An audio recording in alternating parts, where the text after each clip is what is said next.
नमस्कार बंधुरा इसके रान्नाघरे आपनादेर सबाइके स्वागत जानाई। आजके आमी आमेर पायेसेर रेसिपि आपनादेर संगे शेयर करब। तार जोन्नो आपनारा प्रथम थेके शेष पर्यन्त भिडियोटा देखबेन। आशा करी आपनादेर भालो लागबे। यदि आमेर पायेसेर रेसिपि आपनादेर भालो लागे ताहले अवश्यई एकटा लाइक करबेन, कमेंट करबेन।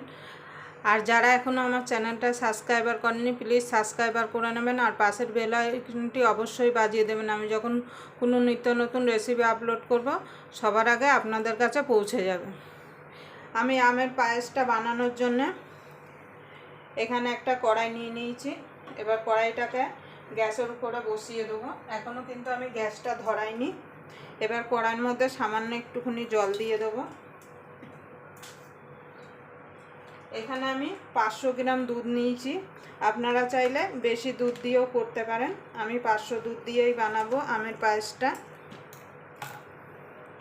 এবার দুধটাকে কেটে আগে ঢেলে দেবো। আপনারা যখন দুধটা জাল দেবেন অবশ্যই একটুখানি জল দিয়ে দেবেন, তাহলে কিন্তু দুধটা কড়াইতে লেগে যাবে না। দেখুন বন্ধুরা, এখানে দুধটা আমি ঢেলে দিয়েছি। আর আমি এই পায়েসটা আমের পায়েসটা সাবু দিয়ে বানাবো। তার জন্য এখানে আমি 50 গ্রাম সাবু নিয়ে নিয়েছি। আর সাবুটাকে আমি পরিষ্কার করে শুকনো ন্যাকড়া দিয়ে মুছে নিয়েছি। এবার সাবুটাকে আমি একটু শুকনো খোলায় নাড়াচাড়া করে নেব। কেন অনেকে সাবু খেলে কিন্তু অম্বল হয়, কাঁচা সাবু খেলে অম্বল হয়, কিন্তু সাবুটা যদি একটুখানি ভেজে নেওয়া হয় তাহলে কিন্তু সাবুতে অম্বল হয় না।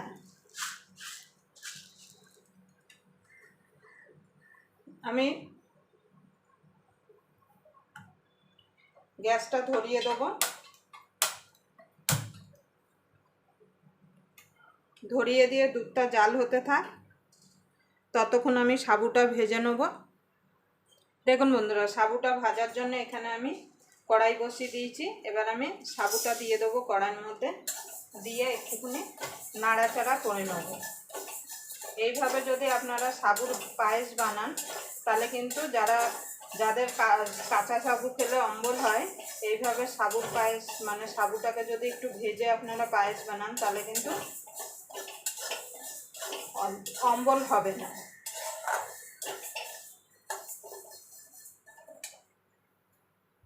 দেখুন বন্ধুরা, আমি সাবুটা ভেজে নিয়েছি। আর সাবুটা আমি ধোবো না, যেহেতু আমি শুকনো ন্যাকড়া দিয়ে মুছে নিয়েছি। আমি সাবু দিয়ে আমের পায়েসটা বানাচ্ছি। আপনারা চাইলে গোবিন্দভোগ চাল দিয়েও এই পায়েসটা বানিয়ে নিতে পারেন। তাহলে চলুন দুধটা গরম হওয়া পর্যন্ত অপেক্ষা করব। দেখুন বন্ধুরা, দুধটা ফুটে গেছে। আর এখানে যে সাবুটা আমি ভেজে রেখেছিলাম সেটা দিয়ে দেবো। দিয়ে এবার সাবুটা সিদ্ধ হওয়া পর্যন্ত অপেক্ষা করব।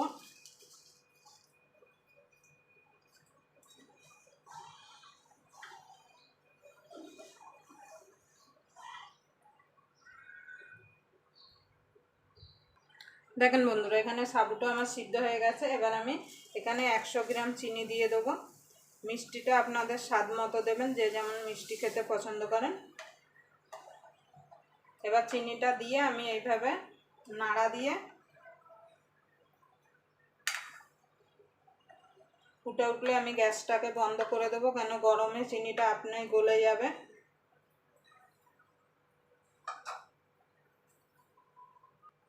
দেখুন বন্ধুরা, ফুটে গেছে। আমি এবার গ্যাসটা নিভিয়ে দেবো। নিভিয়ে এটাকে রেখে দেবো সাইডে। আর এখানে আমি হিমসাগর আম নিয়েছি। আমগুলোকে আমি এইভাবে পরিষ্কার করে ছুলে কেটে নিয়েছি ছোট ছোট করে। এবার একটা মিক্সির জার নিয়েছি। এই মিক্সির জারে আমগুলোকে আমি পেস্ট বানিয়ে নিয়ে আসবো। আপনারা যখন বাজার থেকে আমটা কিনবেন অবশ্যই একটু দেখে কিনবেন, মিষ্টি দেখে কিনবেন, না হলে কিন্তু আমটা দুধে দেওয়ার পর দুধটা কেটে যেতে পারে। এবার জল ছাড়া আমটাকে কিন্তু পেস্ট বানাতে হবে। দেখেন বন্ধুরা, আমি কড়াইটা বসিয়ে দিয়েছি, গ্যাসটা ধরিয়ে। আর এখানে যে আমের পালটা করে রেখেছিলাম সেটা কড়ার মধ্যে দিয়ে দেবো। দিয়ে এবার মিনিট খানিক আমি এটাকে জাল করে নেব। দেখুন বন্ধুরা, এখানে আমের যে পালটা আমি জাল দেওয়া হয়ে গেছে। এবার আমি এটাকে নামিয়ে নেব। এইভাবে জাল দিয়ে যদি আপনারা দুধে মেশান তাহলে কিন্তু দুধ কাটবে না।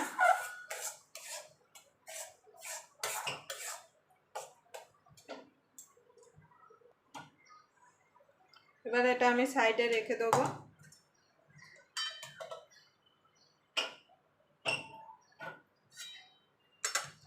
এবার আমি পায়েসের মধ্যে মিশিয়ে দেবো।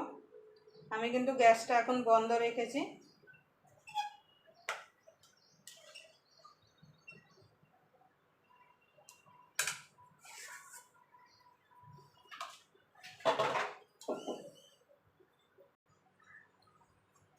দেখুন বন্ধুরা, এখানে আমার পায়েসটা রেডি হয়ে গেছে।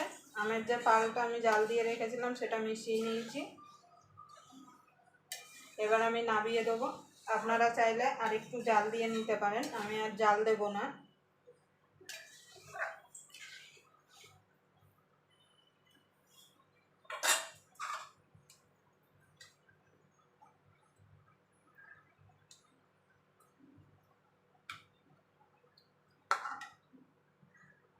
এবার আমি উপর থেকে কিছু আমের কুচি দিয়ে দেবো।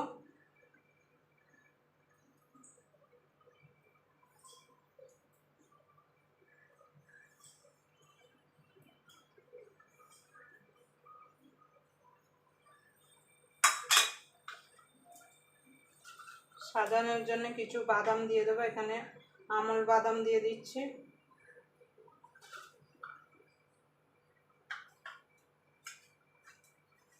কিছু পেস্তা দিয়ে দিচ্ছি।